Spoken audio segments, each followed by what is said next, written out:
from when you started in services procurement, what would you say were the most noticeable things that you've seen evolve?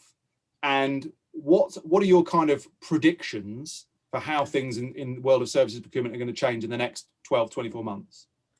I think the biggest thing that I've seen evolve is that services procurement is now a thing, right? Back then, you would be sourcing services, or, really dodgy, you'd be outsourcing, right? That was like the super uncomfortable thing at the time to be doing. But everybody thought about it as different, but they didn't think about it as being different for the right reasons. Services procurement needs to be separate for technology reasons, for process reasons, for oversight reasons, for expertise reasons. And I think the fact that we've kept it within procurement, we've made it adhere to the same principles and priorities that materials spend is held to, but we're seeing it as a slightly unique pool of spend and supplier relationships that need to be managed a little bit differently. I think that's a good distinction. I think that's we're not like, oh, that's really bad stuff, so we're not going to deal with that. Nobody wants to work on that. We've just defined it and we're meeting its needs. So to me, that's the biggest difference. In terms of predictions, it's always best to do predictions after there's been the most unpredictable 18 months ever.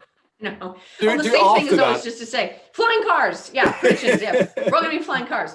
From a services perspective, I think we're going to continue to manage more and more services as procurement. But just like technology has made a journey where now it's software as a service, and it's less dependent upon IT teams because stuff's not behind the firewall, and all that. I think there's going to be a similar progression on the services side where it becomes even less like material sourcing and becomes more like sort of a hybrid concern between procurement and HR. Because I think more as companies continue to virtualize, both in terms of work from home and in terms of, who's doing what work, do they work for us? Are they a contractor? Are they a service provider? I think that's going to continue just for the sake of efficiency and excellence, honestly. I think it's going to become less clear to us in some cases what exactly is a service that we're buying.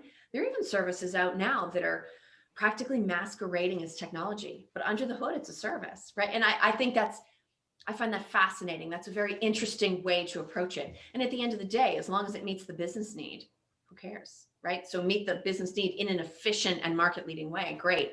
But I think this particular category of spend is going to continue to evolve because there's going to be more of it, and because we're going to continue to recognize just how critical it is to procurement's ability to satisfy objectives. And so I think there's going to be a lure for more people wanting to go into services versus thinking like, ugh, stick the new kid over there. I think it's going to become more partner oriented. And I think it's going to be the place that procurement goes to perfect their soft skills before they come back and work materials categories where maybe you don't need those soft skills to survive, but you do need them to excel.